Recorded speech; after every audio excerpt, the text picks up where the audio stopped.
देखो, मार्केट तीन चीज़ों से चलता है। पहले आते हैं लोग या फिर बायर जिसको बोल सकते हैं, दूसरा आता है मैन्युफैक्चरर, तीसरी आती है गवर्नमेंट। अब ये एक लव ट्रायंगल है जिसमें एक को खुश करता है कोई तो तीसरा मुंह फुला लेता है। अभी ये हो रहा है कि मैन्युफैक्चरर कुछ प्रोडक्ट लेके आते हैं, कम्युनिटी को पसंद आता है, लेकिन गवर्नमेंट कुछ नियमों को याद में रखते हुए प्रोडक्ट्स को थोड़ा सा लिमिट कर देते हैं। अब इस जगह बायर्स को थोड़ा सा कॉम्प्रो करना पड़ता है, लेकिन कॉम्प्रो कर लेते हैं, कोई ऐसा बवाल खड़ा नहीं होता, लेकिन बायर के दिमाग में कुछ ना कुछ गिला शिकवा तो रह जाता है। भाई इतनी मेहनत की कमाई से बाइक ली है और वो भी जस्टिफाई नहीं कर रही इस चीज को, इतना पैसा जोड़ के ड्रीम बाइक खरीदी और उसमें भी कॉम्प्रो करना पड़ रहा है। आज की डेट में देखें तो इस चीज का इन्फ्लुएंस काफी है। यहाँ भाई लोग सतर्क हो गए हैं, थोड़े से सेफ राइडिंग को थोड़ा सा प्रमोट कर रहे हैं और लोग कर भी रहे हैं सेफली। अब चलो वो भी कोई नहीं, कॉम्प्रो कर भी लेंगे, लेकिन दो चीज है जिसमें कॉम्प्रो करने का मन ही नहीं करता। पहला है साउंड और दूसरा है लुक्स। कंपनी प्रोडक्ट बनाती है, बल्क में बनाती है, अब उसमें एक जैसा डिजाइन हो जाता है तो लोगों को वो थोड़ा सा खटकता है कि हाँ भाई ये तो मेरी बाइक है, इसमें मेरे जैसा कुछ है ही नहीं, तो लोग उसको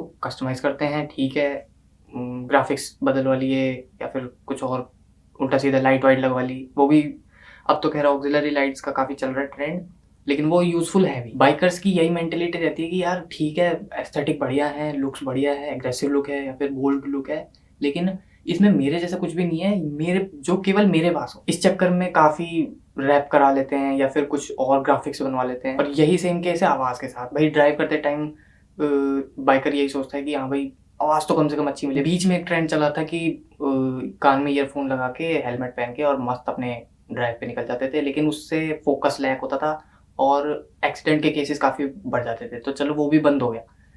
लेकिन अब बाइक का खुद का साउंड ऐसा नहीं है कि जिसमें मजे आए। अब इस स्कूटी जैसी आवाज को चेंज करने के चक्कर में बाइकर्स अभी फिलहाल कस्टम मफलर्स लगा रहे हैं, आफ्टर मार्केट मॉडिफिकेशन कर रहे हैं, कुछ कुछ तो फुल सिस्टम एग्जॉस्ट लगा रहे हैं 150 सीसी की बाइक में। कोई नहीं, अभी मार्केट में चलन भी आ गया ना ये चीज की, स्लिप ऑन आ गए, शॉर्ट कैन आ गए और मफलर चेंज हो रहे हैं आफ्टर मार्केट, सस्ते सस्ते मिल रहे हैं, वो बहुत सस्ते मिलते हैं, लेकिन इन मफलर के मॉडिफिकेशन के चक्कर में है ना पूरी बाइक की ऐसी तैसी हो जाती है। मेजोरिटी लोगों को ये मालूम भी है कि हाँ ठीक है इससे हार्म हो रहा है, लेकिन फिर भी लोग करवा लेते हैं क्योंकि आवाज बढ़िया चाहिए, आवाज में कॉम्प्रो नहीं चाहिए। लेकिन इतने सैचुरेटेड मार्केट में बाइकर्स को ये समझ नहीं आ रहा कि ये सस्ते जो जुगाड़ है 5-5 हज़ार में 2-2 हज़ार में जो शॉर्ट कैन मिल रहे हैं, ये ना तो आवाज ढंग की देते हैं, लुक्स चलो ठीक है बढ़िया हो जाते हैं, एक एक बार को तो लगता है कि हाँ कोई चीज लग रही है, लेकिन आवाज कोई अच्छी नहीं आती इसकी। ठीक है, और कोई सुकून नहीं आता, पॉलिसीज वॉयलेट होती हैं, गवर्नमेंट की जो पॉलिसीज है वो सब वॉयलेट होती हैं, इससे आस पड़ोस के लोग दुखी, ब्रांड का नाम जो बदनाम हो रहा है वो अलग, मजा कुछ निकल के इतना खास आता नहीं है। और फुल सिस्टम कराने वाले लोगों को ये समझ नहीं आ रहा कि बाइक में बैक प्रेशर नाम का कोई एक फंडा होता है जिससे इंजन कंट्रोल करता है बहुत सारी, माइलेज भी उससे कंट्रोल होती है। बैक प्रेशर के हटते ही बाइक की परफॉर्मेंस गिरती ही है, लो एंड परफॉर्मेंस गिरेगी ही गिरेगी, ओवरऑल माइलेज गिरेगी और आवाज में कोई बढ़िया चीज नहीं आएगी, बस वो टेम्पो जैसी आवाज आएगी जैसे टेम्पो का एयर फिल्टर फोड़ दिया किसी। अब कुछ लोग डीकेट करा के मफलर स्टॉक रखते हैं, उसका कोई सेंस नहीं है। BS3 या BS4 तक की बाइकें तो झेल जाती हैं डीकेट करके, लेकिन अब जो BS6 आ रही है उसमें कोई सेंस नहीं है इस चीज का। स्टॉक मफलर के साथ डीकेट करा के चलाओगे कोई सेंस नहीं है, क्योंकि अब इतना कंट्रोल्ड आ गया है BS6 का इंजन कि वो हर एक छोटी चीज से इफेक्ट हो जाता है। और ये सारे फैक्ट सबको मालूम है, लेकिन फिर भी बाइकर्स करा लेते हैं। भाई चाहे सिटी सिटी में चला लेंगे, बाहर नहीं लेके जाएंगे कोई बात नहीं, छोटी छोटी राइड ले लेंगे, लेकिन साउंड बढ़िया चाहिए। अब लोग इस पे पैसा खर्च कर रहे हैं, ठीक है, अब इस चीज से गवर्नमेंट परेशान होती होगी, ऑब्वियस सी बात है। तो अब गवर्नमेंट भी ज्यादा से ज्यादा क्या ही करेगी, फाइन बढ़ा देगी या फिर पॉलिसीज स्ट्रिक्ट कर देगी, एमिशन नॉर्म्स एक के बाद एक आए जा रहे हैं। गवर्नमेंट अपनी जगह सही है, यहाँ पर रोल आता है मैन्युफैक्चरर्स का। ठीक है भाई, पॉलिसी नॉर्म्स को मीट करना है, बजट में रखना है सब कुछ, खुद का प्रॉफिट भी देखना है। अब ऐसे कुछ मैन्युफैक्चरर्स हैं जो एक प्लेटफॉर्म को लेके मल्टीपल मॉडल्स निकालते हैं, यामा, यजदी, जावा। एग्जाम्पल ले लो रॉयल एनफील्ड। रॉयल एनफील्ड ने पहले बुलेट और क्लासिक में यही करा, उसके बाद कॉन्टिनेंटल और इंटरसेप्टर का यही करा उनने, एक ही प्लेटफॉर्म पे दो अलग अलग मॉडल, दोनों हिट हो गए। सुपर मीटियोर और शॉटगन्स के साथ भी यही करा, और अब उसी 650 प्लेटफॉर्म पे अब क्लासिक भी आ रही है। और ये एक तरह से सही चीज है क्योंकि दोनों बाइक में दोनों के पार्ट्स लग सकते हैं। और कई जगह ऐसी मॉडिफिकेशन देखी हुई है कि हाँ भाई इंटरसेप्टर में कॉन्टिनेंटल के पार्ट लगे और अच्छा भी लगता है, सही है, प्रोडक्शन कॉस्ट सही आएगी कंपनी के लिए, OEM पार्ट्स हैं, चेंज करने में कोई दिक्कत ही नहीं होगी और हर तरफ से जेन्युइन है, तो गवर्नमेंट को भी कोई इशू नहीं हो गया। अब सोचो यही चीज जो रॉयल एनफील्ड ने करी है दो मॉडल्स के साथ, वो हमको थोड़ी सी और बेटर तरीके से मिल जाए। एग्जाम्पल लेते हैं यामाहा का। अभी लेटेस्ट R15 का 3 मॉडल निकाले, बेस, मिड और टॉप। R15M जिसको बोलेंगे। सारे मॉडल्स में सारी पावर वही थी, पावर फिगर्स वगैरह सब सेम थे, बस कुछ कनेक्टिविटी फीचर्स और थोड़े बहुत एलईडी सेटअप वगैरह के पैसे बढ़े थे और क्विक शिफ्टर दे दिया था टॉप मॉडल में। ठीक है, अब बायर जब R15 लेने जाएगा तो उसको सबसे पहले बेस वेरिएंट ऑफर करेंगे। ठीक है सर, इसमें ये है, ये है, ये नहीं चाहिए, इसके ऊपर वाला वेरिएंट है, और अगर ये भी नहीं चाहिए तो टॉप ऑफ द लाइन है, इसमें सब कुछ है। अब बायर के पास वहां पे ये लिमिटेशन थी कि कलर्स मिड और लोअर वेरिएंट में बढ़िया है, लेकिन फीचर सारे टॉप वेरिएंट में और प्राइस सबकी डिफरेंट है। ठीक है, अब सोचो कि आपको R15 एक ऐसी मिल जाए जिसमें आपको फीचर टॉप वाले मिल जाएं और कलर वेरिएंट्स आपको मिड और लो वाले मिल जाए। प्राइस भले ही टॉप वेरिएंट की हो या उससे ज्यादा हो, कैसी भी हो, प्राइस चाहे हाई हो, लेकिन आपको ऑप्शंस मिल रहे हैं। कंपनी के लिए क्या होगा भाई, एक प्लेटफॉर्म रेडी कर लिया, ठीक है, 155cc का एक प्लेटफॉर्म रेडी है। अब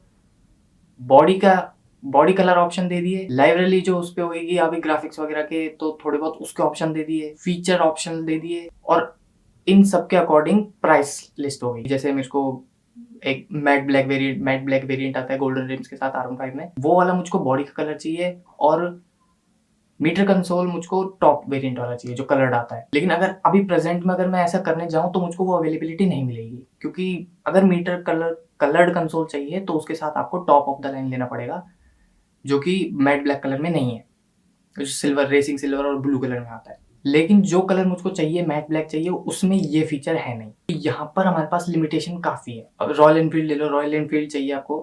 अब कॉन्टिनेंटल का आपको स्टांस अच्छा लगता है, ठीक है, अभी टैंक की शेप अलग है, उसमें सीट सिंगल सीट आती है, लेकिन उसका हैंडल कैफे रेसर वाला आता है तो थोड़ा डाउन रहता है, उससे आप टूर भी नहीं कर पाते। अब लेकिन आपको शेप और सीट वगैरह आपको कॉन्टिनेंटल की चाहिए, लेकिन उसमें हैंडल बार आपको इंटरसेप्टर वाला चाहिए, तो वो ऑप्शन हमारे पास कंपनी से अवेलेबल नहीं होता। तो क्या हो अगर कंपनीज खुद से ही ये ऑप्शंस हमको प्रोवाइड कर दे, बायर सेटिस्फेक्शन प्रायोरिटी पे आ जाएगा, ओवरऑल बिजनेस भी बढ़ेगा और मार्केट भी स्ट्रांग होएगा। अब बात आती है साउंड की, जो भी लो एंड है या फिर मिड रेंजर बाइक है, उन सब के लिए बेस्ट माइलेज कैसे निकाल सकते हैं, इस पर्पज से बनाते हैं। अभी मार्केट में ऐसे कुछ ब्रांड्स हैं जो एक्सॉस्ट बनाती हैं पर्टिकुलर मॉडल्स के लिए, सब नाम जानते हैं, सबने यूज करा है, सबने साउंड भी सुना है। अब उनमें से मेजोरिटी जो ब्रांड्स हैं वो इलीगल की कैटेगरी में आते हैं, सीधे सीधे बोलूं तो, क्योंकि वो एग्जॉस्ट, अगर उस कंपनी का एग्जॉस्ट लगा रखा है आपने तो भी आप पे फाइन लगेगा। कुछ ब्रांड्स हैं जो जिन्होंने कुछ कर रखा है या फिर कुछ भी लेनी देनी हो रखी है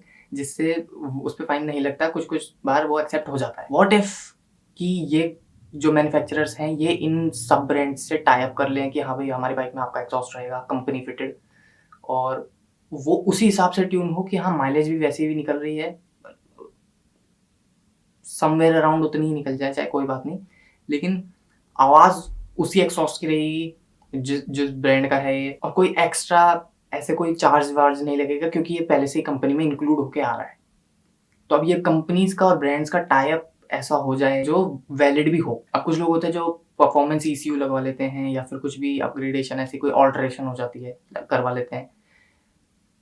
अब जैसे पावरट्रॉनिक्स है या फिर कोड 6 ट्यूनिंग है, क्या हो अगर वो कंपनी से ही टाई अप कर ले कि हाँ भाई अगले नेक्स्ट वाला जो आपका वेरिएंट है बाइक्स का उसमें आपका ही ECU रहेगा या फिर इसी कंपनी का ट्यूनिंग रहेगी, तो हमको बाहर से करवाने की जरूरत नहीं पड़ेगी, वारंटी वॉइड नहीं होगी, वैलिड रहेगा, कोई फाइन नहीं लग पाएगा और हमको मनचाहा आवाज और परफॉर्मेंस मिल पाएगी। और ये चीज पॉसिबल है, ऐसा तो है नहीं कि हाँ भाई ये हो ही नहीं सकता, कोई रूल्स एंड रेगुलेशंस वगैरह हैं, इसके लॉज एंड कुछ पॉलिसीज हैं, ऐसा तो कुछ हो ही नहीं सकता क्योंकि पहले भी कंपनीज ने सब ब्रांड्स के साथ टाई अप करा है, तो अब कोई बड़ी बात नहीं। एमिशन नॉर्म्स को कंट्रोल करना वो मेन मोटिव तो है ही, तो क्यों ना सब मिलकर काम करें। एक बार सोच के देखो अगर ये चीजें हो जाए तो, ये बात सही लगी हो तो एक बार है ना वीडियो को शेयर कर दो। मेरी वीडियो शेयर नहीं करनी तो इस स्क्रिप्ट पे खुद की वीडियो बना लो, उसको शेयर कर दो, बस जैसे तैसे एक बार ये नोटिस में आ जाए ये बात, और आपका जो ओपिनियन है एक बार मेरे को माल बताओ यार, क्योंकि मेरे को लग रहा है कि ये वैलिड टॉपिक है और ये हो जाए तो बहुत सारी चीजें सुधर जाएंगी। जो ब्रांड्स अभी ऑपरेट कर रहे हैं थोड़े लोअर लेवल पे उनको बूस्ट मिलेगा। एक बार शेयर करके देख लो, क्या पता सुन ले। पीस।